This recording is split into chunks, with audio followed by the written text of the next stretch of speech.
Whenever you're dealing with an apologist for Islam, or even a Muslim, and you bring up jihad, almost immediately they kick back to you, well, what about those terrible crusades? Why, they're the moral justification for jihad. I mean, we're just as bad as they are, so let's not talk about jihad, okay?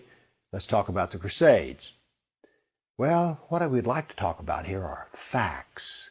And it turns out I sat down and put together some work, and I created a database of some 548 battles that Islam fought, jihad battles against classical civilization.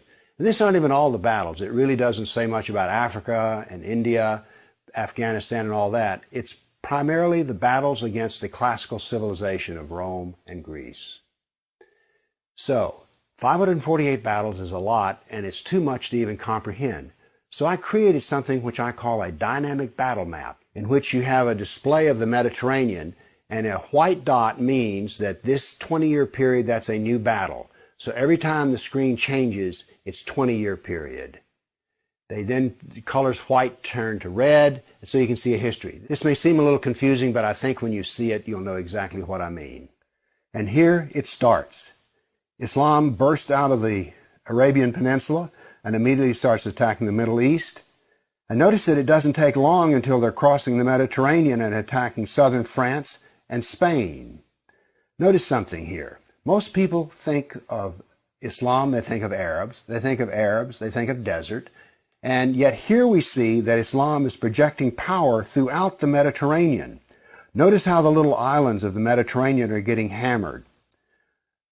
The navy of Islam would attack coastal towns, kill, rob, rape, and then take slaves. So this whole battle map, as it unfolds, you're seeing slaves being taken. Over 1 million slaves were taken out of Europe into the Islamic world. That's something you don't think about much, but it's absolutely true. There were over 200 battles fought in Spain alone. And we also see, however, on the east coast in Turkey, that Islam is trying to break into Europe. Now, what's going to happen is, in Spain, this ongoing fight that lasted for 400 years, the Christians are going to push back the Muslims. But now then, what has happened over in the east is that Constantinople has fallen, and now then Eastern Europe is getting hammered. The jihad now comes to Eastern Europe. It's pushed out now of Spain.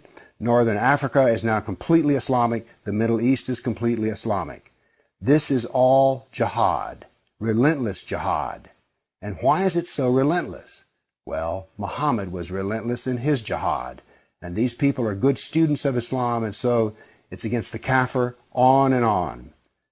It was traditional that when the Sultan came to power, the brand new Sultan, he would immediately try to launch new wars, because he was going to be noted in his Islamic history as to how well he fought against the kafir.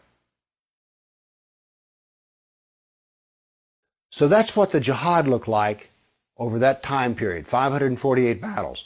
But remember, when you bring up jihad, people want to bring up the Crusades. So I also prepared a dynamic battle map of all the offensive raids of the Crusaders. Let's watch it and make a comparison. And so it begins. The Crusades enter into Turkey and the Middle East. Battles go on, but aren't there far fewer than you thought there might be? And here we go. The last battles are fought, and that is the end of the Crusades. So now then we can talk about some facts.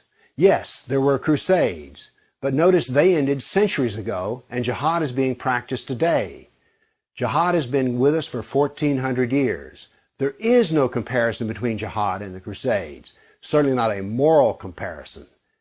And when you're looking at the Crusades, remember, in one sense, all of the Crusades were defensive wars. Why? Well, as we saw on the first jihad map, it was Islam that came out of Arabia and conquered the Middle East, a Christian Middle East. And so the Crusaders were trying to free their Christian brothers and sisters from jihad. So there's no moral comparison at all. The motivation of the Crusaders was to free Christians. The purpose of jihad is to enslave the kafir. So the next time you hear somebody talk about, oh, those dreadful Crusades, you've seen some facts about the matter. Why don't you pipe up and tell them you know, you don't really know the matter.